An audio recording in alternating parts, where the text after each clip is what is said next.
Hi, I am Tony Russo from On Death Care, and this is a weekly news roundup for the week ending Friday, March 6th, 2026.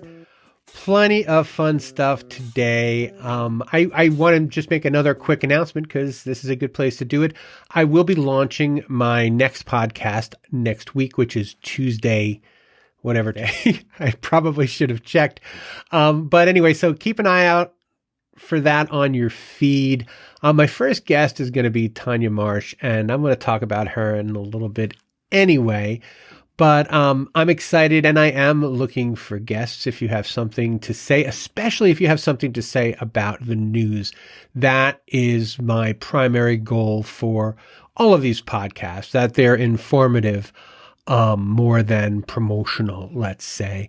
And Tanya's got a ton to say, and again, we'll talk about that in a second. But especially when I go through this list, if you hear something that you're like, oh, I have a very strong opinion about that and I'd like to share it, reach out. I'd like to have you. Let's hash it out. This is a work in progress. As you know, journalism is, the first draft of history.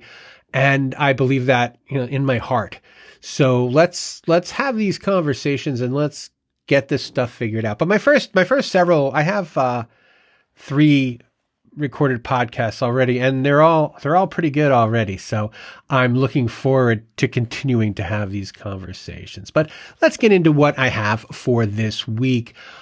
First up, I want to talk about some of the things that I've seen in consumer news.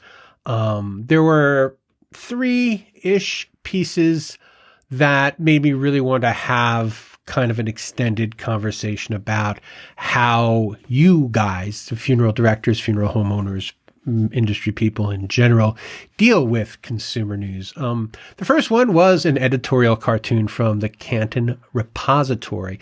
Now, last week, and this is not me patting myself on the back, it's like saying it's going to rain and then it raining. I mean, sometimes things are obvious. But last week I mentioned that for some reason, they were writing about natural organic reduction again in Ohio, and that meant we would be flooded with news stories about green burial, and certainly it has come to pass. But there's an editorial cartoon I want to talk about, and there's a link in the column to it. And the editorial cartoon is a man standing in front of his house and talking to his wife, and he is reading from a letter he got. And the letter, according to him, the cartoon man, says this. It's a letter from Mother Nature. She appreciates me wanting to be human compost. Apparently, she's tired of all the chemicals being released into the soil. And then below that was the editorial clarification, the letting people know that there's a bill that would make it easier to have green burials. It's not just that there was so much wrong, like factually and ideologically wrong in this editorial cartoon. Although that is a big deal about it. It's that it doesn't feel like there's a good way to correct it. We don't want to just, every time somebody puts something stupid about funeral service in the paper, run out and, write, dear editor, I have taken issue with, fine. I've gotten those letters. They're sometimes difficult it's a difficult conversation to have with a newspaper because by the time they read it, it's 6 weeks later. It's a mess. But one of the things that I was speaking with Tanya Marsh, and I'm sorry, if you don't know Tanya Marsh, it occurs to me that some people might not. She is a law professor at Wake Forest University, and her specialty, or one of her specialties anyway, is funeral and cemetery law. And Wake Forest partnered with Cana to put together a report, the 2025 Consumer Preference for Disposition Study. And this is the second one, and I reported on it last year, and I'm going to report on it this year, and I'm going to report on it every year they put it out, and they intend to keep putting it out. And I'm going to leave that for the podcast. That'll be out Tuesday because there's too much in it for me to just gloss over. But one of the conversations, one of the side conversations that we had that was too salient to leave, I think, was this idea that funeral service has a really difficult time talking about dispositions. When you see newspaper stories or when you see movies or when you see television and anything in the media, many things in the media are scandals or obituaries or promotions, right? Welcome our new funeral director. A lot of times they'll be, hey, we just sold, like I mentioned last week, hey, we just sold, we love our customers, we're here for the community, blah, blah, blah. But there's not a lot of great information for people to, I shouldn't have been the only one to look at that editorial cartoon and say, well, that's just factually wrong. I know that there is a debate about formaldehyde. I know that there is some concern about, burying caskets, but I don't want to be too cynical about this. On the list of things poisoning the planet, I feel like caskets are way down there. Or like way, way, way down there, and this is Ohio, this is not, a place known for its environmental sensitivity. Let's put it that way. And so these seem more like ad hoc attacks. And that's the other one I wanted to bring up was the story about Scotland, legalizing alkaline hydrolysis. And for that, we have a headline from the Daily Mail, and I'm going to read it to you. It might take a little while because there's a lot of it. Boil in a bag, funerals come to Britain. Scotland is the first part of the UK to introduce alternative technique that sees bodies dissolved and flushed down the drain. That's a lot, and it's not informative. I'm sorry. It's informative in the wrong way. It's informative in a Daily Mail way. By the way, there's not a link to that in the show notes because I followed that link and Daily Mail has a lot of pop-ups. I don't know what kind of diseases my computer got from going there, but I'm not going. If you want to go on your own. I'm not going to link you to it. I don't want to be responsible for what happens to your computer. But beyond just, salacious headlines, Daily Mail, that's not news. It's boring. Except that there are some things that should be evident to everyone, right? There are, people understood burial, right? They understood that when you die, you get buried or you get cremated. And that wasn't a great way to leave it in the first place, right? And I think that a lot of people feel like funeral homes back in the day could have done a better job at explaining, that cremation wasn't a final disposition, that we don't need to build, if you're worried about clogging up the environment, let's talk about all of the urns in all of the closets that are going to be discovered over the next 30 years as we start to lose the baby boomers, right? So that was a big swing and a miss on the industry's part. No one's to blame. It happened too quickly. Fine. But now there are increasingly different kinds of dispositions and people, and this is one of the things that you'll find. There is a link to that report in the show notes for sure. And not only is there a link, it's worth reading. You really should take a look at it. Because I think what it reveals, it reveals the depth of misunderstanding and ignorance among people, even when they're thinking about their final disposition. The answers can be puzzling.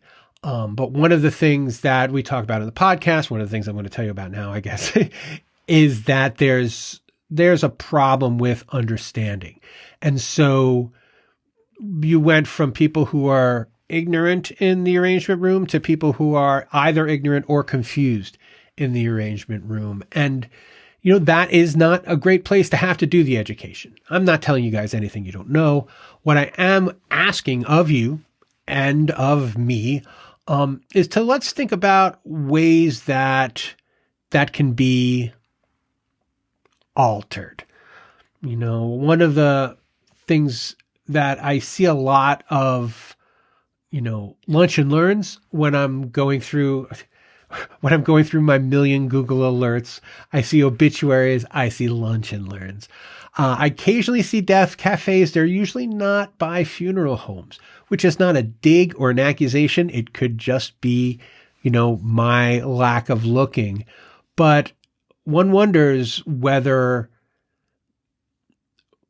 there's a greater good kind of approach that can be taken to these death cafes, or even for lunch and learns, whether beyond planning, beyond here's how you can plan your funeral, maybe here are the kinds of things that are happening here now in this state for when you die. Here is what it means to have a green burial, because the ones that are being held, as far as I can tell, mostly by people in the death positivity movement. There are a lot of people who are like, if you want to have a home burial, this is how you do it. If you want to have a natural burial, this is how you do it. If you want to be cremated, this is how you do it. And I think they're doing a great job. I think funeral directors would do at least as great a job, if not a better job, because you understand the practical implications of it, because you're the one who's going to be doing it, right? And that is where I think funeral directors could have a real advantage. And I think it's a real opportunity to change what people think of funeral directors for, and death educators isn't outside of your realm of responsibility, and that does tie into, I don't know if you are listening to this podcast and not subscribed to On Death Care. I'm going to do a quick commercial. I write stories in addition to do podcasts. And one of the stories I did this week was on a guy, Jim Palm, who joined the Krause Agency. And his thing, the Krause Agency sells Medicaid insurance. The Krause Agency is an outgrowth of an elder care law firm. And so you're starting to see like their lunch, they have seminars, they have Medicaid seminars, and also pre-need. And it's a way to be very, very useful, and also, to get your name out there in a way that is not necessarily, about planning to pay for your funeral. It's just recognizing that these are some of the things you're going to have to talk about. I do a lot of podcasts, and I did one with a friend of mine. We do a silly one, and he said, the only thing I want to do is not be a burden. We were talking about this because it fascinates me. And he said, the only thing I want to do is not be a burden. And I said, everyone says they don't want to be a burden. And then they say, do whatever you want. I'm like, that's being a burden. And that is the juxtaposition that we're not making. And of course, funeral service doesn't really necessarily speak with a single voice on these matters. And for one reason or another, there was a great story on Substack by Jess Wakefield, and she was talking about, getting greener isn't as simple as wanting to be greener when it comes to funerals. And there's a link to that in the show notes. You should read it. She put it way better than I could. But the short version is, people don't know what they can have. They only know what they see in the paper. And as I just pointed out, what they see in the paper is at best wrong. At worst, it's intentionally wrong. I'm sorry, at best, let's say at best inaccurate, and at worst intentionally wrong. And so something to consider. I would really encourage you to pop over to Death Care and to read this week's column, which has links to all of these stories and to the stories I'm about to go over with the weekly rundown. In funeral home news, if you're selling, Park Lawn is apparently buying. The company announced recently, it had purchased substantially all of the assets of South Mississippi Funeral Services. And substantially is kind of a loaded word. Substantially, I do not know if it includes the Pine Belt Life Insurance Company, which is owned by Southern Mississippi Funeral Services. I'm working on that story. It's just I ran out of time, but I didn't want to let this story go, so that way I can reference it when I do the follow up. I think it's cool. You've got like an insurance company that owns an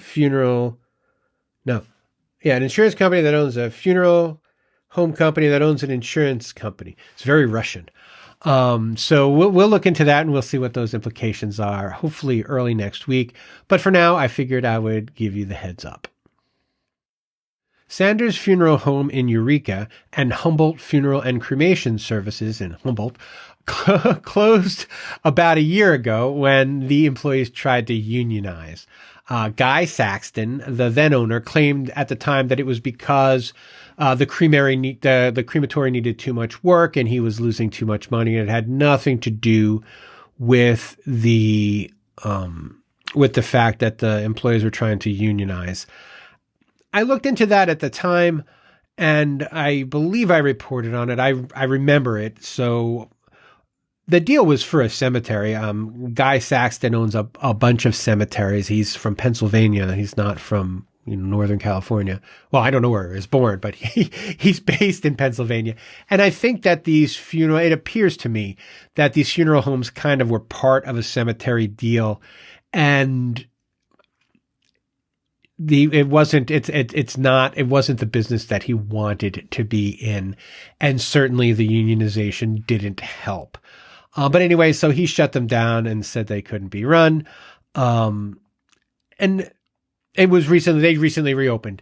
It was funny because when the story first came out, it's like, and now there are only 2 funeral homes left, one owned by Brian Carnahan and the other one by Joel Casalis. And of course, Brian Carnahan and Joe Casalis partnered up to buy these other funeral homes and put them back in and put the same employees back to work.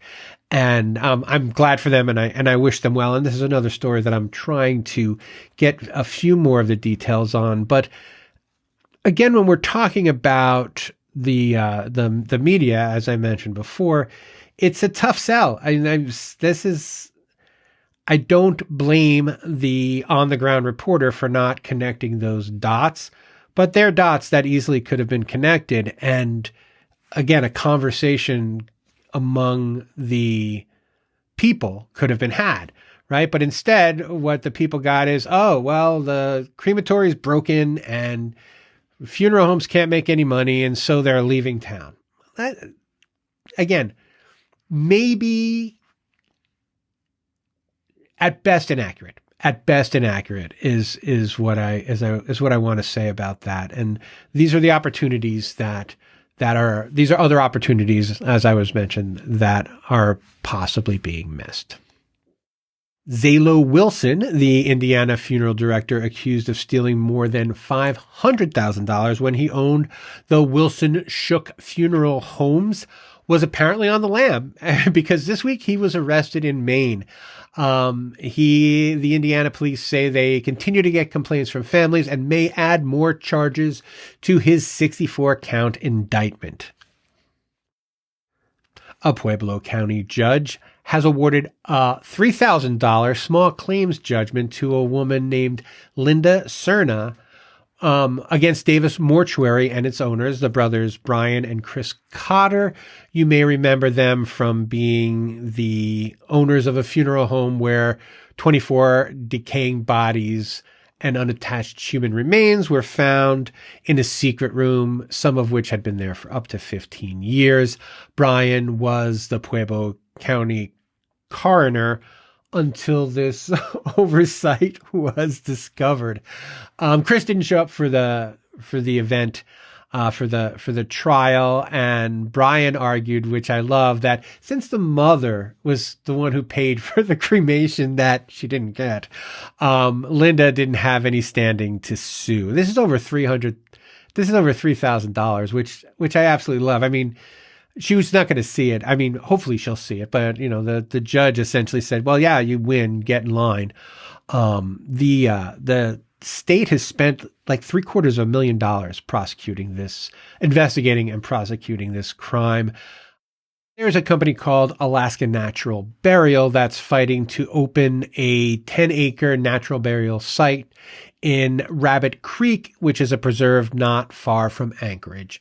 One of the difficulties is this is a property that everybody kind of wants to do one thing or another thing, and including building stuff, which is probably where the sticking point is. But that isn't, why it failed. It failed because people are worried about the environmental impact of a natural burial site. And they're not worried about oil pipelines, but they're worried about the environmental impact of putting human bodies in the ground. Go figure. Anyway, I wish her the best of luck. The woman's name is Rachel Bernhardt, and she's the founder and the board president of Alaska Natural Burial. She also grew up not far from the site, and she is appealing.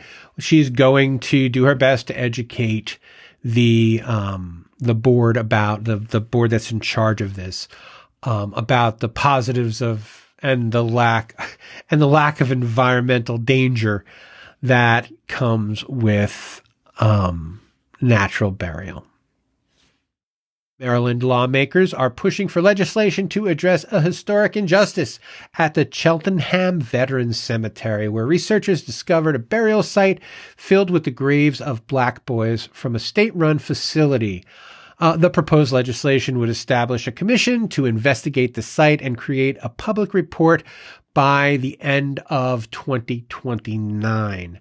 This effort aims to restore dignity to the site and address the legacy of the institution's harmful practices, which still affect Maryland's Black youth. This is a vaguely personal story to me. A great friend of mine wrote a book about what happened to some of the kids who got out of this institution. Actually, one of the kids who got out of this institution killed a local sheriff, and that's what her book is about. It's called Into the Night. Can't recommend it highly enough. I'll put a link to that in the show notes as well. And that will do it for this week. Thank you so much for joining me. And if you've not subscribed to this podcast yet, please subscribe wherever you're listening now, or if you're watching on YouTube, subscribe on YouTube. I do little shorts on YouTube now, just cuts of this essentially. But I'm going to start making them fun in the coming weeks. So if that's something you want to take a look at, if you're a YouTube type person, I'm not going on TikTok. I tried once. I almost got an aneurysm. It's just, I'm too old. I'll admit it.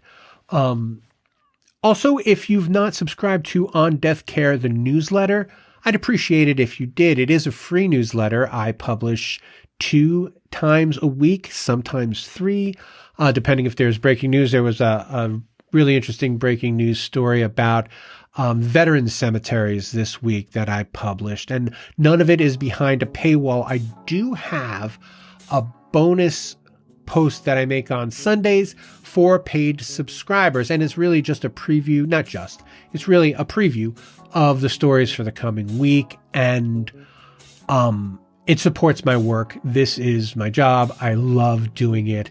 And if you're a funeral director of means and you get any value from this at all, I'd appreciate it if you took out a paid subscription. If you're not, just subscribe. I'm going to tell these stories one way or the other. If you'd like to forward them to someone who you think will get a kick out of them, I would love that as well. And that is all I have to say for this week. I will be back on Tuesday with a fantastic conversation with Tanya Marsh. You're not going to want to miss that. So we'll talk again then.